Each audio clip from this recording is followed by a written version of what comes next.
दीप talks ताओते चिंग bye दीप त्रिवेदी। दूसरा सूत्र था लाओसे का कल का कि अति संवेदनशील मामलों में भी क्या आप बगैर दखलंदाजी किए सब कुछ कुदरत की मर्जी पर छोड़ सकते हैं? आप एक चीज जीवन में गौर करें, अंतिम मोहर जो है ना वो तो समय की ही लगनी है। आप कितने भी उपद्रव कर लें कुछ नहीं होना है। कितना ही सेंसिटिव मामला हो, कितनी ही परेशानी हो, अगर आपने दखलंदाजी करी तो आप मरे। और बुद्धि अहंकार की ब्यूटी ये है कि उनको हर चीज ऐसा लगता कि ये तो मर गए। अरे किस बात पे मर गए भैया? जीवन में आप हजारों बार ऐसा सोच चुके कि ये गलत हो गया, मर गए। मर गए? नहीं मरे। हजारों बार आपने ऐसा सोच लिया कि ये सब सेट हो गया, सेट हुआ? नहीं हुआ। अंतिम मोहर समय की है। तो कितनी भी बड़ी समस्या हो, जीवन मरण का सवाल हो, सब कुछ खत्म हो जाने वाला हो, लाओस से कह रहे हैं फिर भी आप क्या सब कुछ कुदरत की मर्जी पर छोड़ सकते हैं? तो आप बच जाएंगे। हम समस्या इनवाइट कर रहे हैं, समस्या है नहीं, हम उसमें दखलंदाजी करते और बात बात पे दखलंदाजी करते। कुदरत हमको कितना समझाती, सत्य को चारों ओर उसने फैला के रखा है, हम देख नहीं रहे हैं। और क्यों नहीं देख रहे हैं? ये ज्ञान जो सुन रखा है। आप मेरे को कितना भी सुनेंगे, कितना भी पढ़ेंगे, आप ये नहीं बोलेंगे मैं कुछ ज्ञान लेके गया। आप ज्ञान लेके जा ही नहीं सकते। एक शब्द, एक विचार आप बोल ही नहीं सकते कि ये करने को कहा। नहीं, नेचुरल रिएक्शन परफेक्ट, प्रयत्न मत करो परफेक्ट, ये तो सब जादू है। कर्म करो, फल की चिंता मत करो, परफेक्ट है। तो करने को नहीं कह रहे हैं, न करने की बात है, राजा बनने की बात है। हम दखलंदाजी कर रहे हैं। कितना ही बड़ा भंवर हो, है ना, तो क्या कहते हैं वैज्ञानिक कि आप भंवर में फंस जाओ तो जिस हाल में उस हाल में खड़े रहो। कितना ही बड़ा भंवर होगा, आपका कुछ नहीं बिगाड़ पाएगा। जैसे ही आप भंवर के खिलाफ प्रयत्न करेंगे तुरंत भंवर आपको खींच के ले जाएगा। ये सिद्धांत है। आपने दखलंदाजी की नहीं कि आप मरे नहीं। इसलिए ये सूत्र को जहन में बिठा लेना और प्रैक्टिकली चेक करना कि अंतिम मोहर कुदरत की लगती है। और उन्हीं सूत्रों पर हम आगे बढ़ रहे हैं कि अंतिम मोहर कुदरत की कैसे लगती है। आप अपनी मर्जी मत थोपो, आप डिसाइड मत करो कि ये समस्या है। आप क्योंकि डिसाइड करके बैठे हैं, आपका ज्ञान डिसाइड करके बैठा है कि ये अच्छा है, ये बुरा है, ये प्रॉब्लम है, ये है, वो तो आपका स्वार्थ है। समस्या है नहीं, समस्या आपका स्वार्थ है कि आप ये सोचते कि मेरा हित हो जाएगा। समस्या आपका स्वार्थ है, समस्या नहीं है। समस्या आपका अहंकार है, समस्या आपकी बुद्धि है, समस्या आपका ज्ञान है। जीवन में समस्या है ही नहीं, जीवन में मस्ती है। आप छोड़ दो। आप मानते क्यों कि समस्या है? और ऐसा मजबूर है मनुष्य बुद्धि अहंकार और स्वार्थ के कारण कि उसको हर चीज समस्या लगती, हर चीज समस्या लगती। मैंने कितनों को देखा और हजार बार कहते हैं कि समस्या की भी अपनी एक चाल है। वो किसको मारने आई आपको मालूम नहीं है, सायरन बजते ही दौड़ते हैं, चोर समझ के पकड़ के ले जा रही है वो। आप पिक्चर में ही नहीं है। हर चीज को हम समस्या मान रहे हैं, इसलिए फंस रहे हैं। तो जब आप कुदरत की मर्जी पे छोड़ते हैं तो एकदम टाइमिंग है उसका समस्या सुलझाने का। और कोई भी मनुष्य अगर वाकई रत्ती भर दखलंदाजी ना करे, मैंने तो जीवन भर देखा है, और मैं तो आदमी ऐसा हूं कि अगर मैं लोगों की निगाह से देखूं तो हाईएस्ट समस्या से घिरा हुआ हूं, है ना, लोगों की निगाह से देखूं तो। लेकिन मेरे को कोई समस्या नहीं है। तो जीवन में समस्या है नहीं, हमको कुछ करना नहीं है, अपने आप कुदरत निपटाती। अगर आप मन के फ्लो में चल रहे हैं, समय के फ्लो में चल रहे हैं, तो न कोई बुद्ध का बिगाड़ पाया, न कोई महावीर का बिगाड़ पाया, न कबीर का बिगाड़ पाया, न कृष्ण का बिगाड़ पाया। चारों ओर दुश्मनी दुश्मन, मारो मारो मारो, कौन मार पाया? और यही सब जिंदा हैं। ये मारने वाले जो लाखों लोग पीछे पड़े थे, इनके सब मर गए। एक चीज और समझ लेना आप, कि जितना हो सके ना, वाकई में कह रहा हूं, मन के साथ आप कार्य करें, कोशिश करें। थोड़ी सी कुर्बानी देनी पड़ेगी क्योंकि आगे निकल गए हैं, इसलिए तकलीफ आती। लेकिन जो लोग मन के साथ चलते, मैंने कईयों को देखा है जीवन में बढ़ते हुए, ऐसा देखा है कि कमाल हुआ है। नौकरी करते हुए देखा है 100-100 रुपए की, और वो लोग आज बड़े बड़े उद्योगपति बने हैं। मैंने कईयों को देखा है, जीवन बनते देखा है, प्रैक्टिकली भी देखा है, खुद का भी देखा है।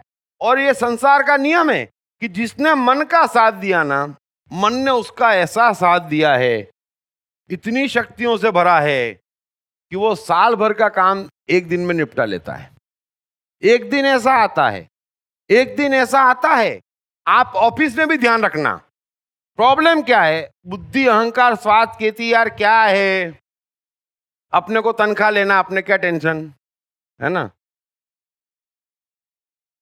काम में मन लगता नहीं। अगर आपका क्राइटेरिया ये है, कोई भी काम में, अपने क्या डिग्री लेना है, अपने क्या मजबूरी है, अपने करना पड़ेगा, तो मैं आपको कह रहा हूं कि आप मत करो, क्योंकि आप अपने को मार रहे हो। तो फिर लगता है फिर क्या करेंगे, अब वो आप जानो। लेकिन मर रहे हो तो मत करो। क्यों मर रहे हो? सड़क पे घूमो। कई लोग ऐसे हैं, सड़क पे सो जाते हैं, मजदूरी करते फिर भी सो जाते बेचारे। आप मत करो, बगैर करे सो जाओ। आप कोशिश तो करो, लेकिन अपने को क्यों मारते हो? आप 2 दिन नहीं जाएंगे ऑफिस और मन बनाएंगे कि बुद्धि तेरी नहीं सुनना, मेरे को नहीं मजा आ रहा है, नहीं करना, काम नहीं करना, मजा नहीं आ रहा है। तो अचानक आपको मालूम पड़ेगा कि मन काम में लगना शुरू हो गया। क्योंकि मन का झगड़ा बुद्धि अहंकार से कि तू कहेगी और मैं मन लगाऊंगा काम में, ये नहीं होने वाला, बादशाह में हूं। बड़े अच्छे समझ लेना आप, जो बच्चे नहीं पढ़ते वो अचानक उनको अंदर से आता है और वो फर्स्ट आ जाते हैं। हमको लगता है ये बच्चा बड़ा शैतान है, ये किसी की सुनता नहीं है। ऐसा नहीं है, वो जी लिया है ना, फिर उसका मन भर जाता है। फिर समय पे वही काम आता, वही सज्जन हो जाता, वही सबका ख्याल रखता। क्योंकि मन जवाबदार है। मन एक ही चीज कहता है कि समय का पता चलना पाप है, समय को उड़ाओ। मन कहता है समय को उड़ाओ, समय का पता नहीं चलेगा तो मैं आपको इस जहां से उठा के उस जहां पे ले जाऊंगा। तो जिनकी हम बात कर रहे हैं ना, वो इस जहां में जिए ही नहीं है, वो जिंदा ही नहीं है। जिंदा व्यक्ति बुद्ध और महावीर नहीं बन सकते। अगर 2 करोड़ हिंदू हैं और सीधे खड़े हो जाएं हिंदू धर्म के खिलाफ अकेले, पहली बार, सोचो, जिंदा आदमी नहीं कर सकता। मन है, बादशाह है, उस जहां में चले जाते। एडिसन, आइंस्टाइन, कोई भी हो, मोजार्ट, पिकासो, कोई भी हो, इस जहां में है ही नहीं। आप उनकी हरकत देखो, कौन सी इस जहां वाली है ही नहीं। क्योंकि वो तो मन के फ्लो में तेजी से तो मन मांगता क्या है कि मुझे समय का पता मत चलने दो। बस मन एक ही चीज मांगता है, समझ लेना, कि मुझे समय का पता मत चलने दो, मुझे ये पता मत चलने दो कि मैं जिंदा हूं, पता ही मत चलने दो। काम में डूबा हूं तो ऐसा डूबूंगा कि काम खत्म हो जाएगा, आपको पता नहीं चलेगा। ये मन की शक्ति है। खेलूंगा, ऐसा खेलूंगा कि खेल हो जाऊंगा। मन की ब्यूटी ये है कि आप उसको शक्ति से भरोगे, उसके हिसाब से चलोगे, तो वो जादू करता। और एक दिन धीरे धीरे ऐसा हो जाएगा कि कार्य होगा और कर्ता गायब हो जाएगा। बस कार्य हो और आप अपने आप को भूल जाएं। आप भूलते, जब मन के साथ चलते, डूब जाओ, भूल जाओ, ये जादू है। अगर आप भूलते तो ऐसी शक्तियां आती जिसकी आपको कल्पना नहीं है। दरअसल हम सब समय की डांसर्स हैं, नटराज हैं। कहते हैं ना नटराज, हम नटराज हैं। हमको डांस करना है जो समय बोले। फिर डांसर में एबीसीडी नहीं है, है ना। हम संत है, डांस की बात नहीं करते। अबे संत ही डांसर होते हैं, उसकी मर्जी पे डांस करते हैं। डांसर है खराब नहीं है, कोई कलाकार खराब नहीं है, कोई आदमी खराब नहीं है। ये जो भ्रम फैला रखा है ना, उससे सबको लग रहा है कि हम पापी हैं। एक्चुअली मनुष्य पापी नहीं है। आप ये 3 बातें सुनो, लाओ त्सु, अष्टावक्र और कृष्ण, और मैं आपको बताऊंगा कि आप में कितनी शक्तियां हैं, आप कितने प्रसन्न हो सकते। आप हजारों साधुओं पे भारी है, हर संसारी भारी है। सिर्फ थोड़ा सा सुना हुआ ज्ञान हटा दे तो आपको मालूम पड़ेगा कि हाँ यार, हम ऐसे हैं। और ये पूर्ण की बात है, संसार की बात है, इसे जल्दी मालूम पड़ता है कि हाँ ये गुण हमारे में है। आप गौर करो, आप आनंद में हो, आप मस्ती में हो, आप खेल रहे हैं, आप शांति में हैं, आप संतोष में हैं, आप सुकून में हैं, आप अपने वालों के साथ हैं, आपका हर डिसीजन सही पड़ता, आप बड़े जवाबदार होते, और आप दुख भंजन है, टेंशन में है, बुद्धि अहंकार से चल रहे हैं, समस्या मान रहे हैं, तो आपके सब डिसीजन गलत हो रहे हैं। जैसे ही आप सोचते ये टेंशन का मामला है, तो बुद्धि कहती कुछ अर्जेंट करो। आप अर्जेंट करते, टेंशन में डिसीजन गलत होता, समस्या 4 गुनी होती। फिर बुद्धि बोलती और करो।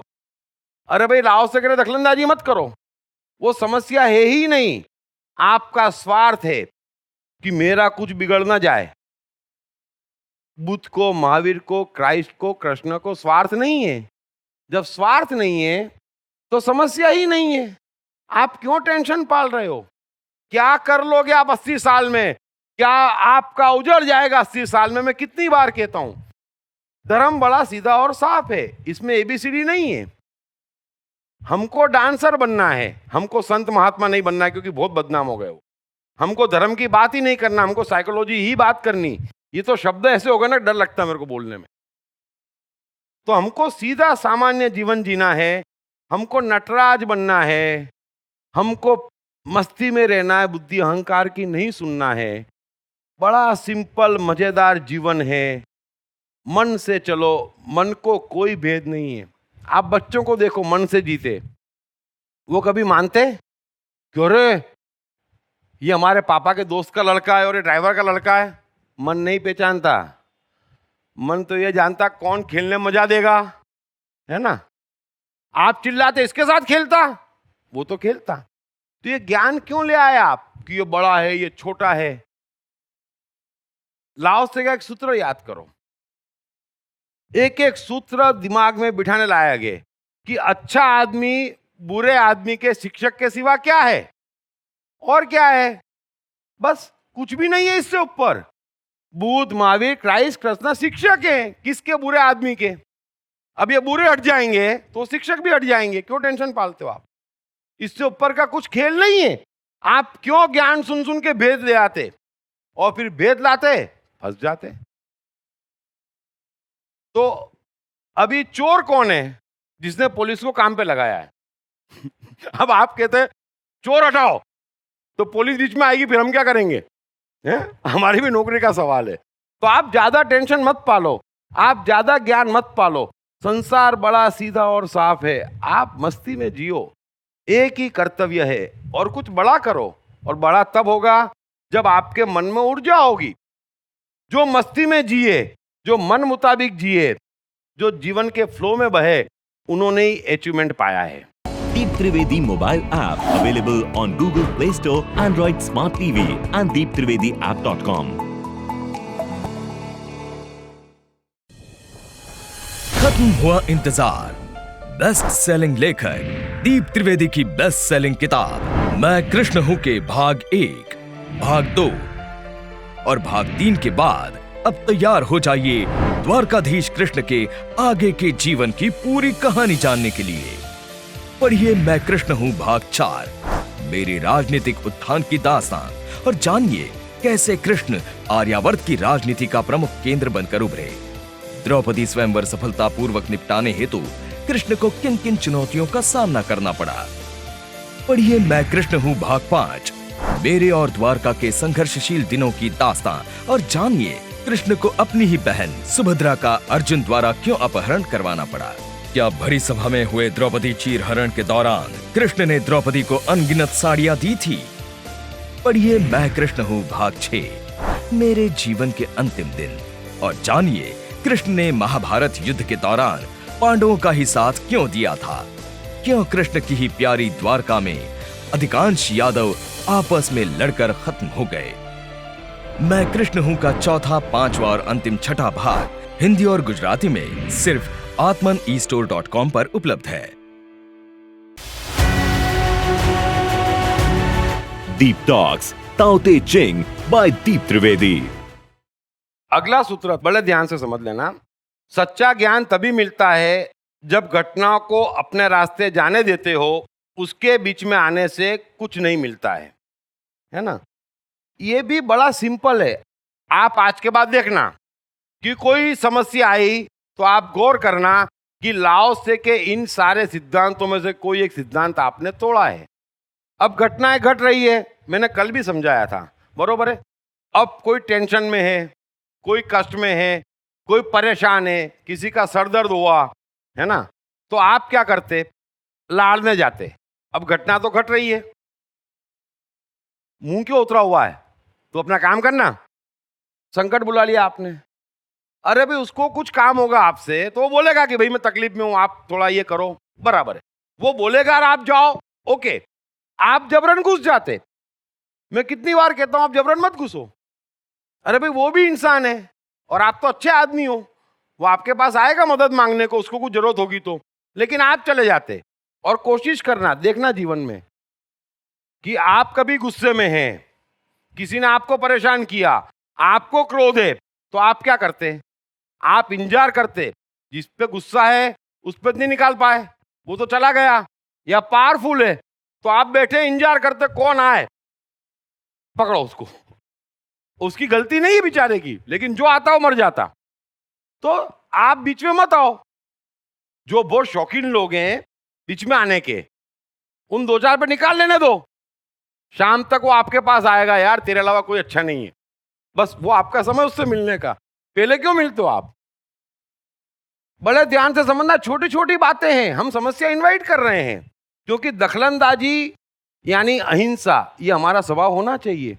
भाई आप कहेंगे ठीक है, तब हम बात करेंगे, लेकिन अभी बेमतलब। अच्छा सामने वाला कहेगा तो सीधा गुस्सा नहीं करेगा। कभी भी कोशिश कर लेना आप, सामने वाला सीधा अटैक नहीं करेगा जब तक आप कुछ नहीं पूछोगे, है ना। आप अवॉइड करोगे या आप देखोगे नहीं या आप पूछोगे नहीं, तो थोड़ी देर बाद वो खुद कहेगा वो उसने परेशान कर दिया यार, फिर वो आपका नाम नहीं देगा। जब आप पूछोगे तो आप पे आएगा। ये आपका रोज का अनुभव है। तो मैं एक शंकर का किस्सा सुनाता हूं, क्योंकि वाकई ये बात सही है कि भारत में एक से एक साइकोलॉजी कही गई, एक से एक साइकोलॉजिकल कहानियां कही गई, एक से एक साइकोलॉजिकल कैरेक्टर बनाए गए। मेरी बात अच्छे समझ लेना, है ना। लेकिन हम उसको समझ नहीं पाए। तो एक ऐसी कहानी है कि शंकर को तो सब जानते हैं, हिमालय में रहते, उनकी शादी और उनकी बारात। जब मैं शंकर पे बात करूंगा ना तो मजा आ जाएगा, गजब। तो पार्वती उनके प्रेम में पागल थी, वो तो सब हो गया, शादी हो गई, वो रहे गुफा में, है ना। तो शंकर की बारात में कौन कौन लोग थे सब जानते हैं ना आप लोग। वो बंकड़ जी ना, नशेड़ जी ना, वो सब सड़क छाप पूरे उस जमाने में। पार्वती के पिताजी तो देख रही घबरा गए। अरे बोले ये एक था, ये अपने जैसे 200 और ले आया, तू कहां फंस गई वाली के। पार्वती बोले सब ठीक है, मेरे को तो बस शंकर चाहिए। अब कहानी कहती है कि कुछ साल तो निकल गए, फिर भक्तों ने बोला कि यार देखो विष्णु कितना मजा लेते, है ना। वो इंद्र जैसे, कुबेर जैसे छोटे मोटे लोग मजा ले रहे हैं और तुम यहां हिमालय में सड़ रहे हो, महल बहल कुछ नहीं, गुफा में रह रहे हो। शंकर बोले भाई देखो सब समय का खेल है, और मेरा ये गुफा में रहना समय ने तय किया है। बोले तुम भगवान हो, अरे बोले भगवान भगवान सब अपनी जगह, लेकिन हम समय के तो गुलाम हैं भाई, है ना, क्या कर सकते। सब बोले नहीं नहीं नहीं चलेगा। शंकर बोले ठीक है, क्या करें। बोले एक शानदार महल बनाते हैं। ठीक है भाई, बना लो। अब शंकर तमाशा देख रहे हैं। महल बन गया, करीब करीब बनने आया, और अचानक क्या हुआ कि ध्वस्त हो गया। शंकर मुस्कुरा दिए, बोले देखो मैंने पहले ही कहा था कि भाई समय नहीं चाहता कि मैं गुफा से बाहर निकलूं। अरे बोले ऐसा कुछ नहीं है। तो वो भी बेचारे छोटे मोटे लोग क्या सोचे, तो उनने कहा गड़बड़ ये हुई है कि अपन ने ना बराबर उसका पूजा पाठ नहीं करवाई, बोले यज्ञ वज्ञ नहीं करवाया। तो शंकर फिर मुस्कुराए, अब वो तो ज्ञानी है। तो बोले फिर क्या करना है। बोले फिर महल बनाते हैं, लेकिन पहले और अंत में पूजा रखते हैं। बोले ठीक है। ब्राह्मण को बुलाया, पहली बार तो पूजा हो गई, दूसरी बार पूजा हुई, पूजा खत्म हुई, महल बड़ा शानदार, महल को कुछ नहीं हुआ, भक्त लोग खुश हो गए। देखा, हमने पहले ही कहा था शंकर आप समझते नहीं हो। फिर जो पूजा करा था ब्राह्मण, उससे पूछा कि अब दक्षिणा में क्या चाहिए आपको, कुछ दे दें हम। वो बोलता मेरे को महल चाहिए। अब ब्राह्मण को तो मना कर नहीं सकते, महल फिर चला गया। तो अब की पार्वती पिक्चर में आई, बोले चलेगा नहीं, बात सही है, महल कितना शानदार था, हम लेने नहीं जा पा रहे। शंकर बोले भाई जा ही नहीं सकते, तुम अकारण कोशिश कर रहे हो। तो बोले यार तुम शंकर हो, तुम एक काम करो, समय को बोलो कि हमारे साथ दे। शंकर बोले ऐसा कभी हुआ नहीं है, समय ने अपनी चाल किसी के लिए बदली हो, ऐसा कभी हुआ नहीं है, उसकी तो अपनी लीला चल रही है। और उसने व्यक्ति को अलग अलग बनाया है, उसकी अलग अलग मस्ती है। और शंकर बोले कि भाई मेरी मस्ती को कौन पहुंच सकता है, तो मुझे महल वो समय में है ही नहीं, तो मैं लाऊं कहां से।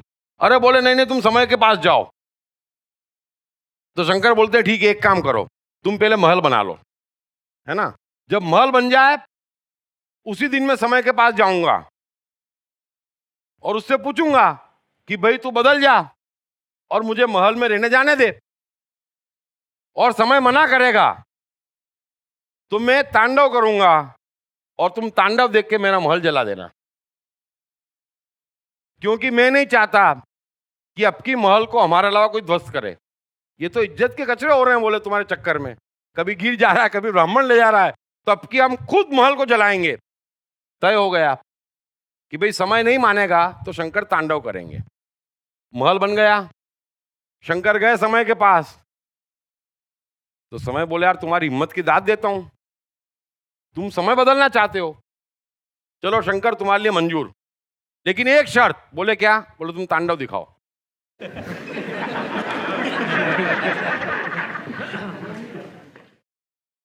अब शंकर ने तांडव दिखाया, वहां महल जला दिया। तो मैं आपसे यह कहना चाहता हूं कि हम बुद्धि अहंकार स्वार्थ से समय से झगड़ा कर रहे हैं, जबकि जीवन इतना खूबसूरत है और हर मनुष्य इतना अद्वितीय ब्यूटीफुल कला से भरा है कि वो जीवन भर हंसते गाते मस्ती में जा सकता, अगर बाहर निगाह न रखे। आप निगाह बाहर रख रहे हैं, निगाह मन में रखें, वो आपको बनाएगा भी बड़ा, मस्ती भी देगा और शांति भी देगा। आपकी समस्या क्या है कि अभी समस्या ये है कि जहां मन है वहां बुद्धि नहीं है ना, मतलब बुद्धि तो चाहती, वो आप करते और मन उसमें लगता नहीं, तो मर मर के जी रहे हैं। अगर आप नेचुरल रिएक्शन करेंगे, प्रयत्न में नहीं जाएंगे, मन को राजा सही से छोड़ देंगे, जितना हो सके, पूरा नहीं होगा लेकिन जितना हो सके, अकारण मन को मत मारो। और फिर नुकसान है तो क्या दिक्कत है, आप जीना चाहते हैं ना, तो मन तो 2 रोटी में खुश है। आपकी सारी जरूरत बुद्धि अहंकार की है, और बुद्धि अहंकार कितना भी पाले मन उससे खुश नहीं है। हम भी देखते बुद्धि अहंकार के बल पे कोई कुछ पा भी लेता तो पाके भी रोता कि ये क्या पा लिया। तो कुछ फायदा नहीं है मन के खिलाफ जाने से। लेकिन एक दिन ऐसा आता कि मन यानी कि टाइम और स्पेस का सेटिंग हो जाता। एक दिन ऐसा आएगा कि अधिकांश समय सेटिंग होगा, जैसे शंकर का सेटिंग है। शंकर को गुफा में तकलीफ नहीं है, आपको दिख रही है। उनका टाइम एंड स्पेस सेट है। महल किसको दिख रहा है? जिनका टाइम एंड स्पेस सेट नहीं है, समझ लेना। तो अगर जो चीज है आपके पास, अगर महावीर नग्न भी घूम रहे हैं और टाइम स्पेस सेट है, तो क्या तकलीफ है? जो मन में है वो स्पेस में है, जो स्पेस में है वही मन में है। 24 घंटे आपका, और जितना ज्यादा हो जाएगा आपको मालूम पड़ेगा कि अरे यार, आप तो बड़े शक्तिशाली हो गए, आप कुछ भी कर सकते हैं। और कोई कभी लेट नहीं होता। वॉचमैन, धीरूभाई अंबानी, आपके डिज्नी, कोई ऐसा आदमी नहीं, कृष्ण सब बने हैं। तो आप भी किसी भी उम्र पे किसी भी परिस्थिति में बन सकते हैं। कंडीशन एक ही है कि मन की सुनो। मन आनंद मांगता, शांति मांगता, सुकून मांगता, तो क्या गलत मांगता? बुद्धि उपद्रव मांगती। बुद्धि इतना ही कहती कि ये सब बुढ़ापे में कर लेना, अभी कुर्बानी दो। मन कहता कुर्बानी किस चीज की? कोई कुर्बानी मन देना नहीं चाहता। बस इतना सा झगड़ा है। मन को जिताओ, एक दिन टाइम तेजी से भगेगा, पेस सेट हो जाएगा। क्या है ब्रह्मांड की सबसे रहस्यमय शक्ति, आत्मा का रहस्य? इस पर से पहली बार पर्दा उठाते हैं बेस्ट सेलिंग लेखक दीप त्रिवेदी अपनी नई किताब आप और आपका आत्मा में। इस किताब में दीप त्रिवेदी आपके जीवन को चलाने वाले ब्रह्मांड की सर्वोच्च सत्ता आत्मा का सरलतम वैज्ञानिक भाषा में विश्लेषण करते हैं तथा आत्मा और उसके आपके जीवन पर पड़ने वाले प्रभाव से संबंधित तमाम सवालों के जवाब भी देते हैं। जैसे आत्मा क्या है? भगवत गीता में कृष्ण ने आत्मा की शक्तियों के बाबत क्या कहा है? आपकी सिस्टम का आत्मा से क्या ताल्लुक है? साथ ही आपके शानदार जीवन के लिए इस किताब में कई सरल टिप्स भी दिए गए हैं, जैसे आत्मा की शक्तियों को जगाने के सूत्र, आत्मशक्ति को अपने भीतर अनुभव करने का स्टेप बाय स्टेप तरीका तथा कौन आत्मा के कितने निकट है, ये जानने के सरल टेस्ट। सो आज ही अपनी आत्मा से अपनी निकटता बढ़ाओ और अपने हसीन जीवन की नींव डालो, क्योंकि किसका जीवन कैसा रहेगा ये सीधे तौर पर उसकी आत्मा से निकटता पर निर्भर है। ये किताब अंग्रेजी में the black book of soul, Hindi में आप और आपका आत्मा, मराठी में तुम्ही आणि तुमसा आत्मा तथा गुजराती में तमे अणे तमारो आत्मा के नाम से सभी प्रमुख बुक स्टोर्स और ई कॉमर्स साइट्स पर उपलब्ध है। दीप टॉक्स ताओ ते चिंग बाय दीप त्रिवेदी। अगला सूत्र है ब्यूटीफुल। आप अपना कार्य करें और खिसक जाएं। समझ लेना, आप अपना कार्य करें और खिसक जाएं, यही शांति का एकमात्र उपाय है। अगेन, जब भी आप कार्य करने के बाद रुकते हैं ना, तो आप मुसीबत को इनवाइट करते हैं। और बुद्धि अहंकार एक ऐसी आइटम है जिसको कार्य में इंटरेस्ट नहीं है, परिणाम में इंटरेस्ट है, तो रुकती है ना। मन को कार्य में इंटरेस्ट है और उसको परिणाम में इंटरेस्ट है, फर्क समझ लेना। आप फंस जाते। और छोटी से छोटी बात से शुरू करें, मैं बड़ी बात पे फिर आऊंगा, है ना। हम करते क्या है? गलती से पत्नी के लिए साड़ी ले आए या कोई हार ले आए, तो आपका कार्य क्या है? आप ले आए ना, तो दे दो, कार्य खत्म हो गया, आपको परेशानी नहीं आएगी। अब आप कोशिश करना, परेशानी कैसे आती। आपने साड़ी दी, फिर आप लाडने जाते, कैसी लगी? वो यूं देखती तुम्हारे मुंह जैसी। आप जीवन में कोशिश करना, कार्य समाप्त हुआ, फिर आप रुकते क्यों हैं? और आप रुकते हैं, है ना। कोई इनविटेशन कार्ड देने आया, आपने इनविटेशन कार्ड ले लेना था, बात समाप्त हो गई, फिर आप आगे बढ़ते। कोई काम हो तो बताना। वो बोलता है यार तुम्हारे पास 2 गाड़ी एक्स्ट्रा है, 3 दिन के लिए भिजवा देना। मुसीबतें इनवाइट कर रहे हैं, आप कोशिश करना, हर जगह हम मुसीबतें इनवाइट कर रहे हैं। मुसीबतें हैं नहीं, हम इनवाइट करते हैं।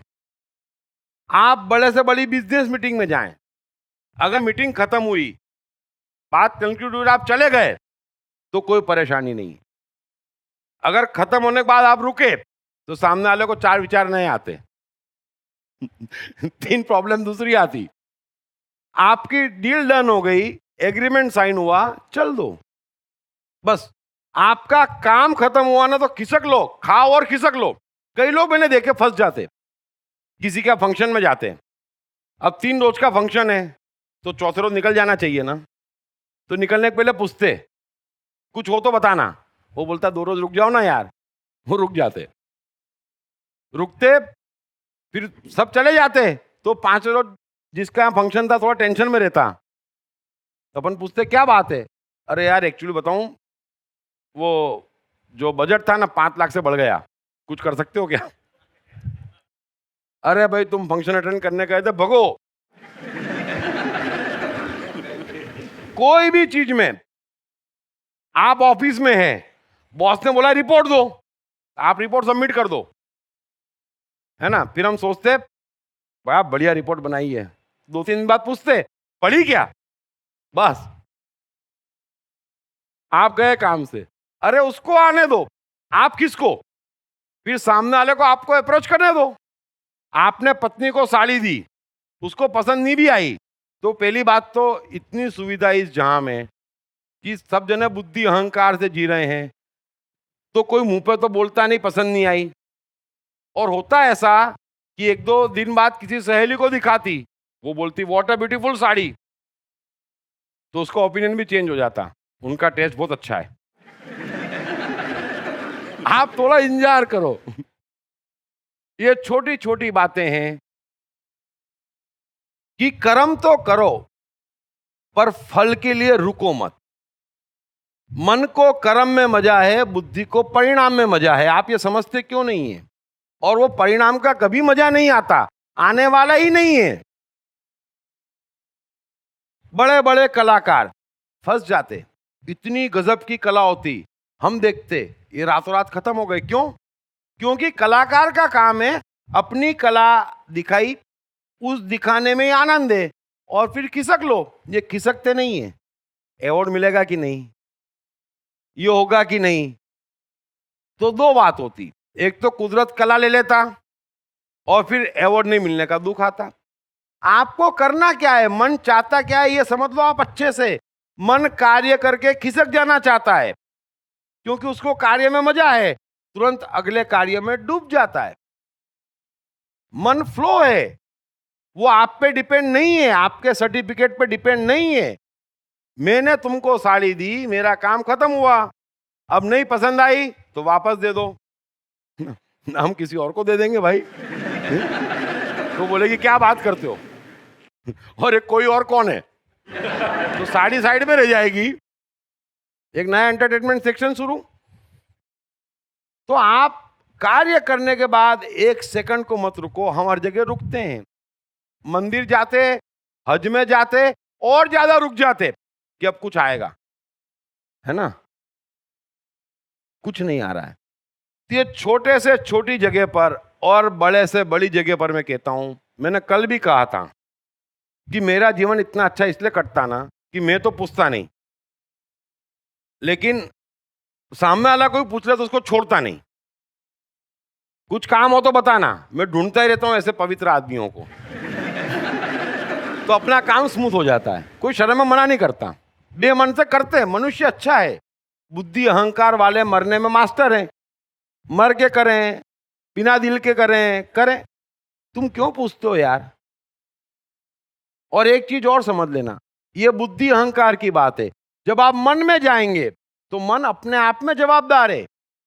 मन को यह पसंद ही नहीं है कि कोई कुछ मांगे, किसी कुछ कहना पड़े। मन खुद जानता है कि इसको इस समय 2 गाड़ी भिजवाना, इसको लाख रुपए की मदद करना ही पड़ेगी। मन मानता, मन जानता, मन अपने आप करता। मन दोनों तरफ बादशाह है, देता भी बिना मांगे और हक से मांगने का भी पावर रखता मन बड़ा पवित्र है। बुद्धि के पास कोई पावर नहीं है, वो हर काम बेमन से करेगी और आप फंस जाते हो। सो सूत्र एक बार फिर समझ लेना कि आप अपना कार्य करें और खिसक जाएं, यही शांति का एकमात्र उपाय है। मन और बुद्धि का फर्क समझ लेना कि बुद्धि अहंकार आपको सिखाती कि आप अच्छे दिखो, इसलिए आप फंस रहे हैं, क्योंकि सबको अच्छा दिखना है। कुछ काम हो तो बताना, कुछ ऐसा हो तो करना, यूं फिर किसी ने बोल दिया तो मना नहीं कर पाते, खराब लगेगा, है ना। मन जवाबदार है। मन इनमें से किसी बात में फंसता नहीं है और मन का जादू अलग है। सो ये सूत्र मैं यहां पर खत्म करता हूं और आप समझ लो कि मन अच्छा दिखना नहीं चाहता, मन अच्छा बनना चाहता है। दो बात में बड़ा फर्क है। बुद्धि अच्छा दिखना चाहती, अहंकार अच्छा दिखना चाहता, मन अच्छा बनना चाहता। दो बात में फर्क समझ लेना। तो आपको अच्छा बनना है, कोई आपके आसपास है और उसको आपसे कुछ मांगना पड़े, ये तो मन को पसंद ही नहीं है कि तुम ओवरलुक कैसे कर गए। मन उस स्टेज तक बढ़ना चाहता है। बुद्धि अहंकार किसी का कुछ करना नहीं चाहती, सिर्फ अच्छा दिखना चाहती है, बेमन से करती है, दे के भी दुखी होती है, पूछ के भी दुखी होती है, सब चीज से दुखी होती है।